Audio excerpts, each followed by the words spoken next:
السلام علیکم ورحمۃ اللہ وبرکاتہ۔ آج ہم بہنوں قاعدہ سیکھیں گے وقف کرنے کی حالت میں کیسے ہم الف کو ملا کر پڑھیں گے۔ یہاں پر مثال دی گئی ہے۔ مثال کیا ہے؟ Number 1، letter number 3۔ Letter number 3 پر اگر زبر زیر ہو، لیٹر نمبر 3 پر زبر یا زیر ہو تو اسے الف کو زیر دے کر پڑھیں گے۔ جیسے مثال دی گئی ہے، یہاں پر لیٹر نمبر 3 کیا ہے؟ الف، تا، با۔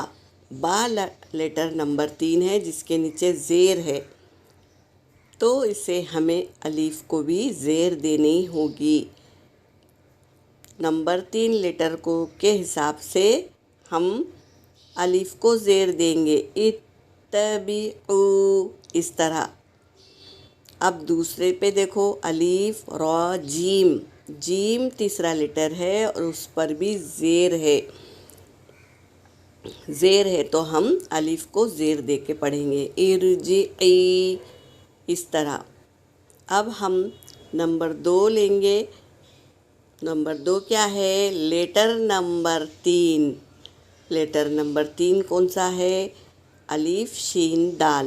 دال لیٹر نمبر 3 ہے اور اس پر پیش ہے اور الف خالی ہے۔ اب ہم کو دینا ہوگا، لیٹر نمبر 3 کو دیکھیں گے کیا ہے، اس پر پیش ہے تو ہم الف کو بھی پیش دیں گے۔ اشدد، زبر یا زیر نہیں دیں گے بلکہ پیش دیں گے، اشدد، اس طرح۔ یہاں پر دیکھو، ارائیت الذی یکذب بالدین۔ ارائیتا پہ ہم اگر رک گئے، یہاں پر ہم کو ملا کے پڑھنا ہے، ارائیت الذی، لیکن ہم ارائیتا پہ رک گئے تو اب ہم اس کو، یہ اس میں موصولہ ہے تو یہاں پر الف کو زبر دے کے پڑھیں گے، کیونکہ یہ کبھی الذی الذی نہیں ہوتا بلکہ ہمیشہ الذی ہی ہوتا ہے۔ اس میں موصولہ ہے، یہ چینج نہیں ہوتا، تو اس کو ہمیشہ الف لام ہے، تو الف لام جس حروف پر لگتا ہے اسے الف کو زبر دے کر پڑھتے ہیں۔ ارائیت الذی، اس طرح پڑھیں گے، یکذب بالدین۔ اب ہم یہ آیت کو لیں گے، صلح ہیں یہاں پر آیت پر اور ہم آیت پر رک گئے ہیں، تو اب ہم الف کو کیا دیں گے؟ تیسرا حرف دیکھیں گے۔ ہاں، الف، را، جیم تیسرا حرف ہے اور اس پر کیا ہے؟ زیر لگی ہوئی ہے، تو اب ہم الف کو زیر لگائیں گے، ارجعی، اس طرح۔ اب یہ آیت لیتے ہیں ہم، پیش کا قاعدہ دیکھتے ہیں۔ یہاں پر دیکھو، اگر ہم اہلی ہارون اخی رک گئے تو اب آگے ہم کیا کریں گے؟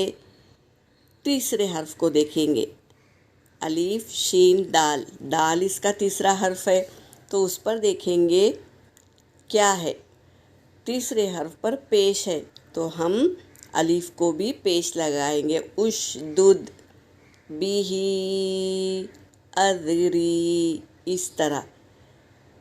تو ہم اس کو سمجھنا ہے، اگر زبر زیر ہے تو الف کو زیر ہی لگائیں گے، اگر تیسرے حرف پر پیش ہے تو ہم الف کو پیش ہی لگائیں گے، اگر الف لام لگا ہے تو ہم الف پر زبر لگا کر پڑھیں گے، الذی، اس طرح۔ امید کرتی ہوں آپ قاعدہ سمجھ گئے ہوں گے۔ ہمارا کام بلاغ صرف پہنچانا ہے، اللہ کا کام ہے آپ لوگ کو سمجھانا۔ اللہ تبارک تعالیٰ تمہیں قاعدہ اچھے سے سمجھا دے تاکہ ہم قرآن پاک کی ہر آیت کو اچھی طریقے سے پڑھیں۔ یہاں پر میرا سبق ہو گیا، وآخر الدعوانا ان الحمد للہ رب العالمین۔